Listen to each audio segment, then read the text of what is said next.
ce que la campagne pouvait apporter, puis j'y crois encore. Fait que c'est devenu la ferme.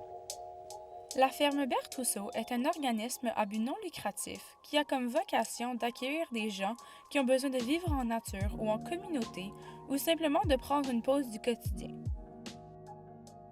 C'est vraiment bien parce que je trouve que, surtout comme dans notre société, on a tendance à rentrer comme dans une roue de hamster puis on oublie comme nos besoins puis on prend pas le temps de comme juste exister puis de juste être en harmonie avec la nature.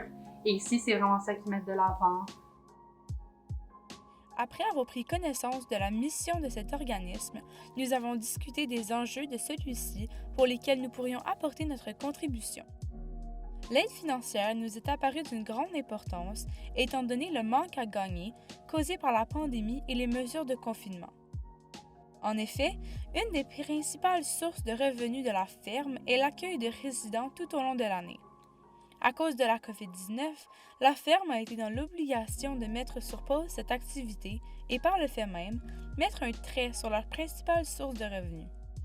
Nous avons donc financé tous les projets que nous avons entrepris, en plus de remettre à la ferme l'argent de surplus qu'il nous restait à la fin du séjour. Mais la ferme est née de ces réflexions-là. Je t'ai dit, entre autres, ici, un des problèmes, c'est qu'il y a beaucoup de solitude. Il y a beaucoup de gens qui n'ont pas de communauté, qui n'ont pas de réseau. Fait qu'on s'est dit, on pourrait créer un lieu où les gens pourraient arriver puis avoir un réseau, une communauté, un lieu d'appartenance. Puis moi, j'avais étudié en agriculture, donc c'est devenu une ferme. Ensemble, on se demandait qu'est-ce qu'on peut faire. Nous nous sommes posé la même question. Que pouvons-nous faire pour aider la ferme?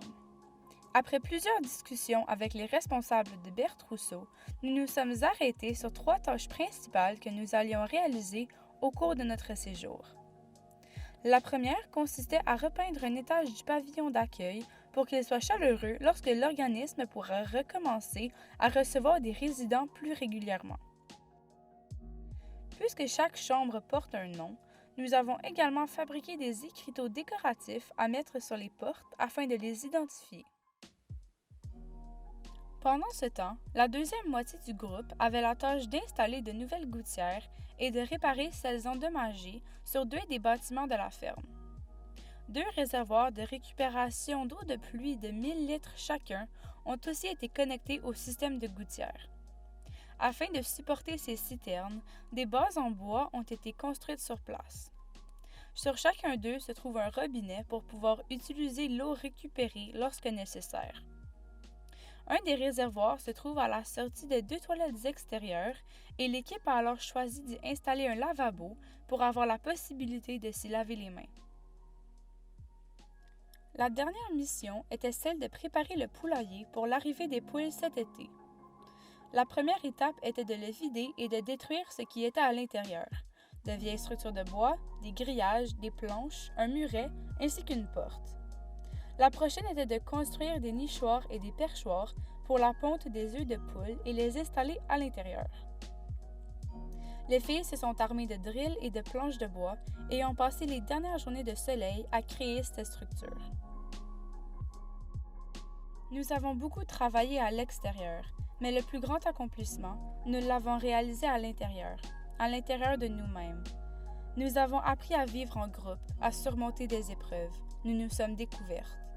La ferme n'est pas juste un endroit, mais un réseau qui combat l'isolement. Elle donne de l'espoir pour le futur. Nous voulons particulièrement remercier notre superbe coach et membre de l'équipe, Andréane Couture. Sans vous, rien de ceci n'aurait pu avoir lieu et nous en sommes toutes extrêmement reconnaissantes. Merci, on vous aime.